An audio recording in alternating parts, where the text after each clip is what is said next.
For those of you who don't know what an EpiHack is, this is a process that we developed over the last decade.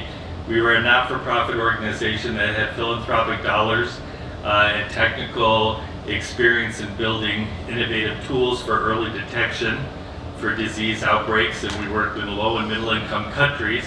And the process that we used was to bring the local developers from that country to work side by side with their health experts in human, animal, and environmental health to build community tools where we could directly engage the communities to be the eyes and ears to find the earliest signals of a potential outbreak and be part of a bi-directional system so that they get lots of things back that really help with prevention or even a response if there's an actual incident going on. So that's what we did here. It was a 5-day sprint that we started on Monday, and we do have the opening first hour that is on our website now if you want to see the introduction and learn more about the process and so forth. But with that being said, we did meet our goal. I'm looking for the poster. So just to be clear, so the purpose of the system that we worked together to build is to detect the earliest signal of a potential epidemic or pandemic threat emanating from the environment, animals, or humans by directly engaging the public to be part of that process. So almost every epidemic or pandemic, in fact 3 out of 4 to be more precise, directly arise from animals and spread to humans. So that's why engaging a One Health approach is the only way we're going to find these earliest signals. So, drum roll please. We're very happy to present to you, and here's the incredible team that came together to do this, and in fact we had a drum circle in this room just a few days ago, but we're very proud to share with you our system.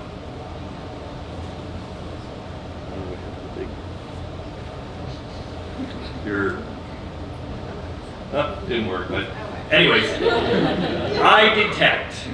So this is see, report, and prevent. And so this is the system that we're going to present to you today. And again, you're going to see all the functionality that was built over the course of a week. But obviously we have a lot of work to do to turn it into a finished, polished system. But we want to be able to share with you the functions and what has been developed incredibly fast over the course of a week by all the developers who are here. We're going to take turns and share parts of the system with you. So with that, I'm going to turn it over to Hagen.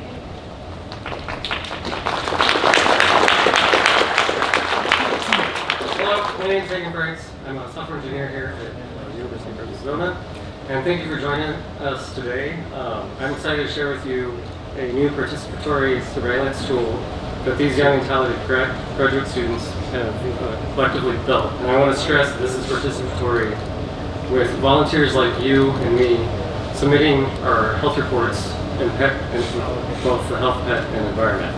We call this tool EpiHack, and let us walk you through what it is and how it works.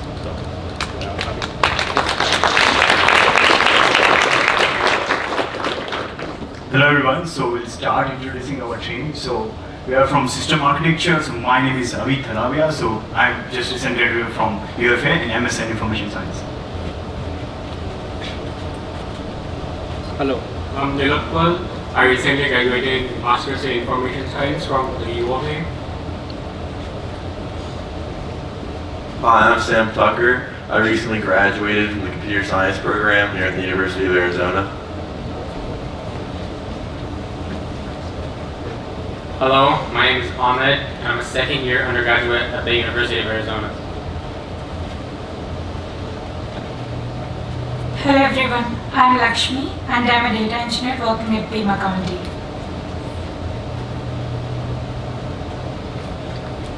Hi everyone, my name is Kapil. I recently graduated with a Master's in Data Science from the University of Arizona, and I would like to thank Mark and Navita for letting me work on this. So, every major outbreak in recent history has had one thing in common. We were too late. By the time data flows from clinics to labs to the health departments, the window for early intervention has already closed. Arizona needs a faster response system. That's why we have built iDetect over the past week.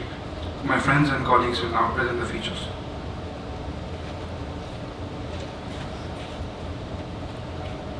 So here's the system that we built over a period of last 5 days. So we started with the front-end user interface. So there are 5 types of user interface that we are incorporating. So one is SMS. So user have a SMS interface. There is a public kiosk. There is a mobile app. There is a web application and the admin tools. So these interfaces are highly secured by security layers that's supported by AWS Cloud.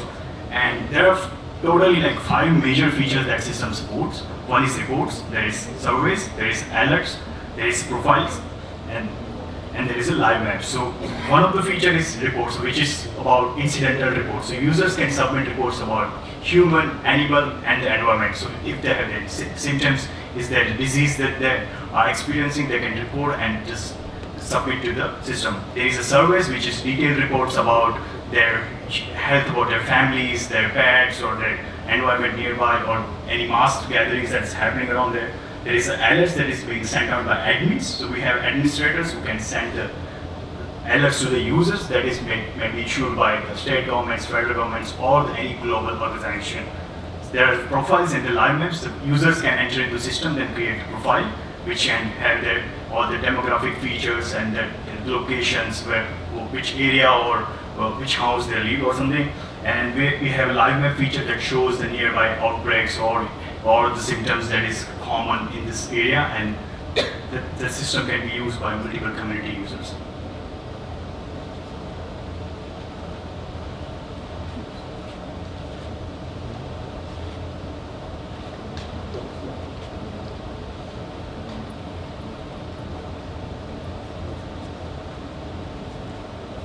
Hello everyone, my name is Elbana Abdullah and I'm a recent graduate from the University of Arizona in a degree in computer science. Hi everyone, I'm Vaishnav. I recently graduated from University of Arizona.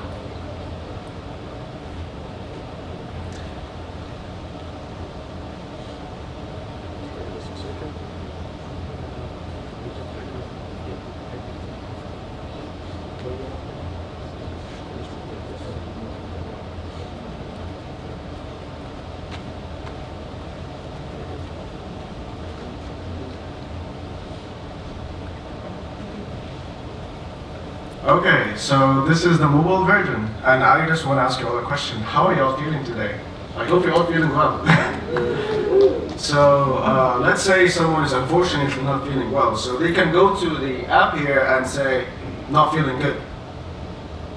And then you're gonna go to the another page which is gonna make you fill a report about how you're feeling, and also you can report something else like an animal. Let's give you like a small background story. I am sick, I'm having fever and chills, and I just noticed that I have 2 dead mice in my garage. So let's go ahead and report these. I'm selecting animals, continue. I'm reporting about myself. So fever, chills, I'm putting my zip code, continue. When did the symptoms start? I can say like yesterday. I'm absent from school and I did not seek any medical attention. And this is the animal report. I'm going to say the animal type, rodents, found dead.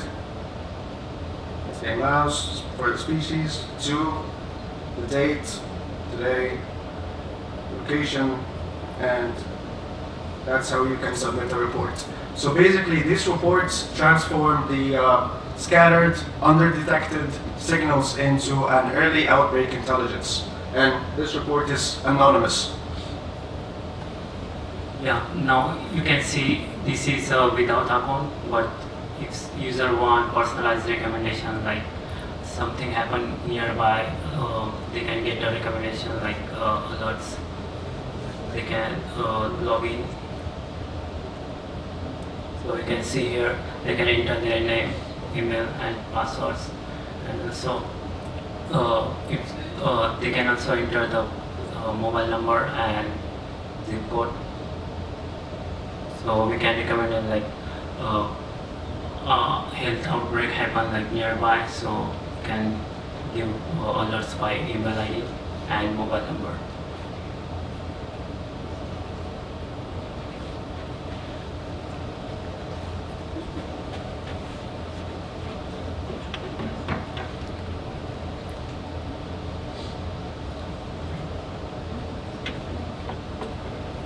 Hi, I'm Ria. I'm also a recent graduate from Arizona State University. Hi, I'm Neha and I'm a Master's of Data Science graduate from U of A.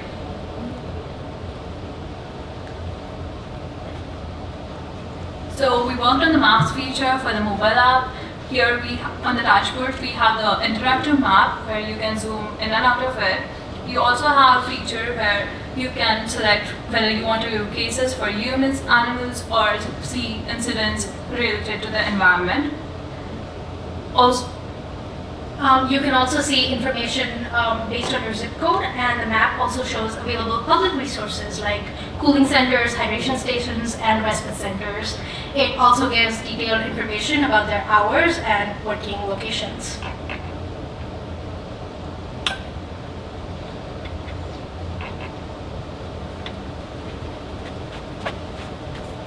Hello again, I'm Sam Tucker.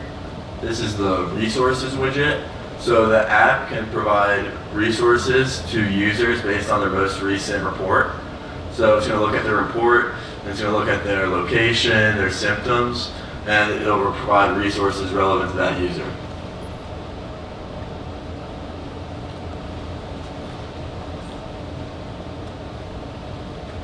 Hello everyone, my name is Krishna. I'm a master's graduate from U of A. Hi everyone, my name is Jyotha Singh and I graduated last week, and this week I'm working on a very interesting project. I'm excited. So the name of our team is Risk Advisory, because you guys trusted us and reported us. So it's now our responsibility to analyze that data properly using human and AI intelligence. So we are analyzing your reported data on 3 levels. First level, we are like incident reported, when you are reporting something. So we are telling you that, okay, this is the incident reported, and then we are giving personal advisory, like fever and chills. So what precaution you can take on the basis of that. Again, it is not a medical advice, okay? And the second level that we are doing, that because you are the part of this community, how this information is useful for the community. So on the basis of our database, so we are using your information, matching with the community, that whether this is relevant to that or not. So then we are giving advisory on that level. And the third level is very interesting, because you came to this app to give that information about that particular day or that incident, but through this app, we are giving you the live alert, like on that particular day, WHO has released something related to animal or environment, so you will get that alert also. And if like there are incidents more than 4, so we are putting that information as well. So this is the internal system. So we are giving this information to our next team, who will use this information, and then they will understand how they are going to put on the dashboard. So mainly this team is doing all about, we are using the information of AI, we are using AI, human intelligence, so that we can help you and help all the society. Thank you.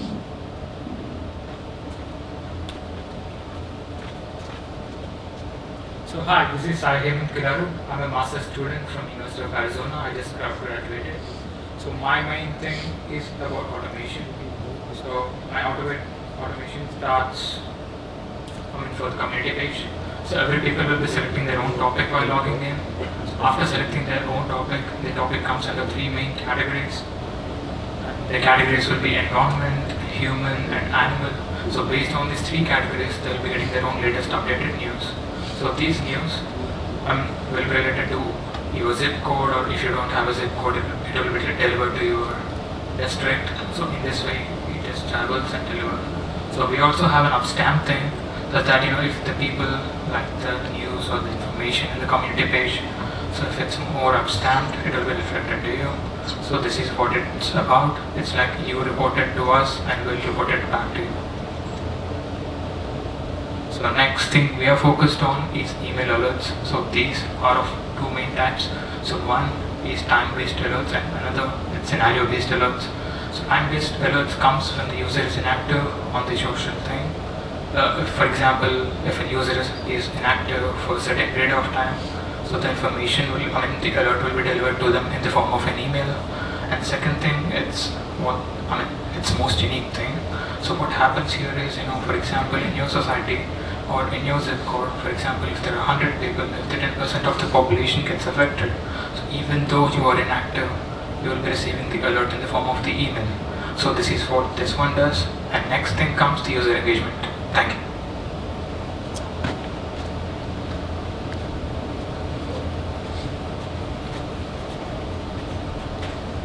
Hello everyone, I am Tanmay. I am a recent graduate from Masters in Data Science here at UOV.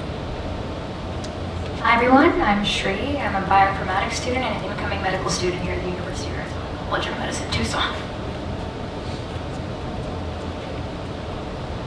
So to incentivize users, Tanmay's created a form they fill out when they initially sign up, that we'll show in just a second.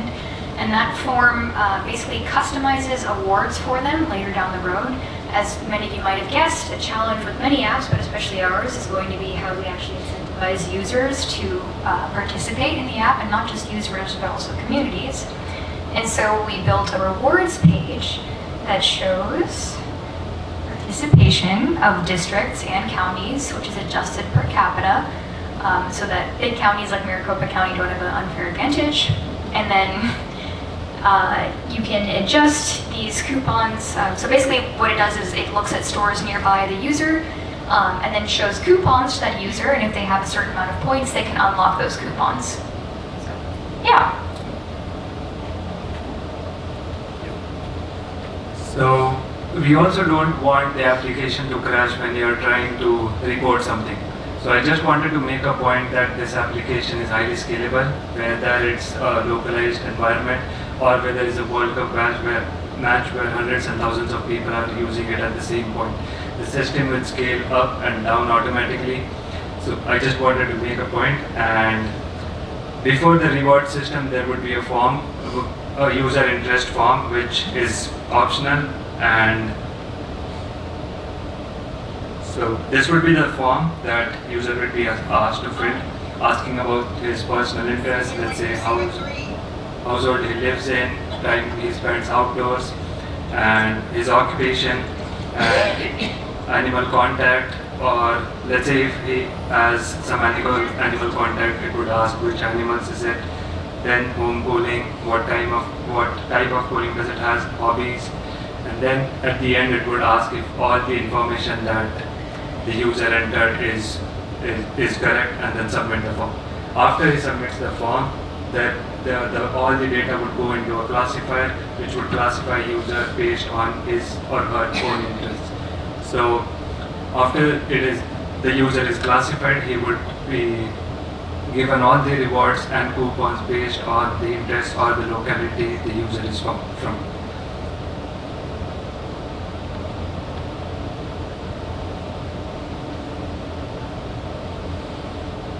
And that was it. Thank you.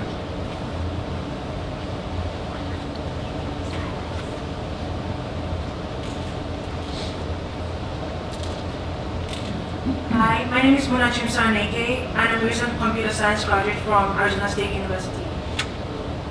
Hi, my name is Asifur Rahman, and I graduated last week from computer science here at the University of Arizona. In my team, we took the mobile app features from the map features from the mobile app and integrated that on the landing page to make that more accessible for all users.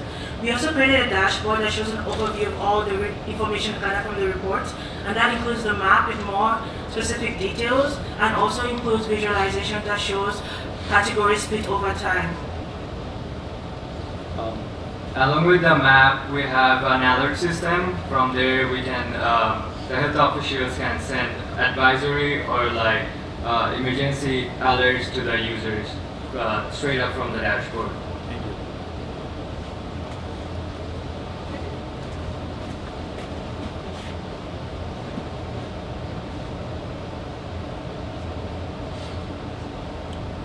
So now that you have heard of the features, I'm going to take a few minutes to explain what's powering it and why that should give you confidence. We built this entirely using AWS, which is Amazon Web Services, the same cloud infrastructure used by CDC, NHS, and major hospital networks. The most secure and scalable foundation available that is fully HIPAA compliant. Every participant account that is created in this app is protected by Amazon's enterprise authentication system. So our permission system ensures that only the right people with the right role in the right region can access the right data. We also use Amazon's AI infrastructure to generate risk reports, send alerts, and help communities stay proactively ahead of outbreaks. Not to replace public health officials, but to give them a head start. With iDetect, Arizona doesn't have to wait for the next outbreak to act. All we need is the community, and with your support, we can build the fastest, most connected, early warning system this state has ever had. Thank you.